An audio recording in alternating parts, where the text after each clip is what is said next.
Thank you guys all for coming out. I'm excited to tell you about our new technology, the palm reader technology, that we think is really going to change the way drugs are developed worldwide. So as a father of four, one of the most difficult things I've encountered is having a child with pain that I couldn't do anything about. And it's a common problem, and it's actually one of the most common reasons that parents take their child to the doctor. But there's really not a lot of good solutions for pain for children or for adults. The drugs that we have are mostly old drugs that don't work that well, and there's a lot of addictive potential. Yet I was very surprised to learn that getting investment for new pain drug development is really difficult. At a VC, a venture capitalist told me last week that pain drug development is a graveyard. And what he meant by that is that billions of dollars have been spent on rationally designed new pain drugs every year for tens of years. And we don't have anything new to show for it. And the real issue is that new drugs have to be shown effective in mice before they can be tested in humans. But the drugs that are effective in mice don't really work that well in people. It's not that there's a great difference in the physiology. The real issue is that lab mice there's no way to detect ongoing pain in lab mice. So instead, we've come up with different ways to try to find surrogates of pain, but these really aren't true pain measures.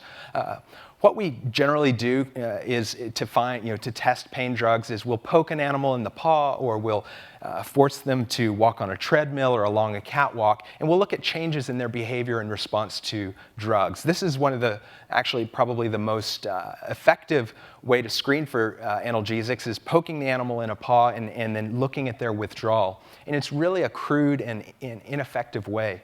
And the drugs that have been developed this way really have not been found to be effective when they've gone into clinical trials. So our idea was to take a new look at the animal. And mice are prey animals, and their place of refuge is the mouse hole. And so rather than looking at a mouse under a spotlight with a predator, the investigator, present, we put a mouse in a box in the dark.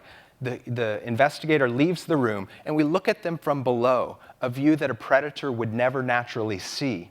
And it's our hope that in looking from this viewpoint that we'll see things that will reveal greater insight into disease and injury. So this is a representation on the left of the mouse's paws. And as you can see, it's a little bit difficult to tell what that is. So what we did is we came up with a night vision illumination strategy where we can illuminate the animal in one frame of the video. In the next frame, we illuminate the paws, and then we combine those using machine vision algorithms.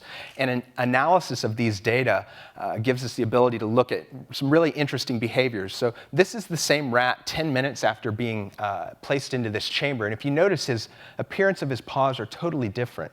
So what this is the animal has become habituated to the environment, and he's calmed down. He was walking on his tiptoes initially, and now he's flat-footed. And so what we've discovered, even before we started looking at measures of pain, is a measure of anxiety-related behavior. So in looking for pain behaviors, we've actually been looking at mice that are in the midst of a panic attack with a predator present and then giving them pain drugs. And so it's no wonder that we've not really had that great of results. But when we took this technology and we tried it in conventional pain models, this is what we found. So this is an animal that had an injury to his left hind paw. And if you can tell that one of the hind paws is much brighter than the other in the heat map. And what's happening is he's shifting his weight from the uninjured paw to the injured paw. And this is consistent in all the animals we've tried and consistent across time. And in fact, things that we used to use as a negative control, such as an injection of saline in the paw, used to be something that was a negative control. We now see that causes a pain-related behavior that can last for a long time. This is the same animal 2 hours after getting a dose of diclofenac at the human dose range. And that's important because typically, to see a reversal of the pain thresholds with conventional assays, we have to give a dose that's 5 to 10 times higher than the human equivalent dose. And that's a range that's, quite frankly, clinically irrelevant. And so not only is this technology sensitive to pain, but it also detects analgesic doses at clinically relevant levels. And the results are consistent across animals, and we see really strong data from this. And we think this is really just the tip of the iceberg. This is the device. We can screen up to 9 animals at the same time.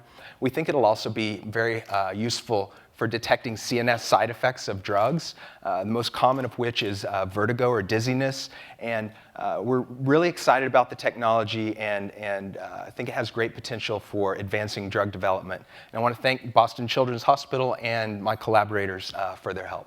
Thank you.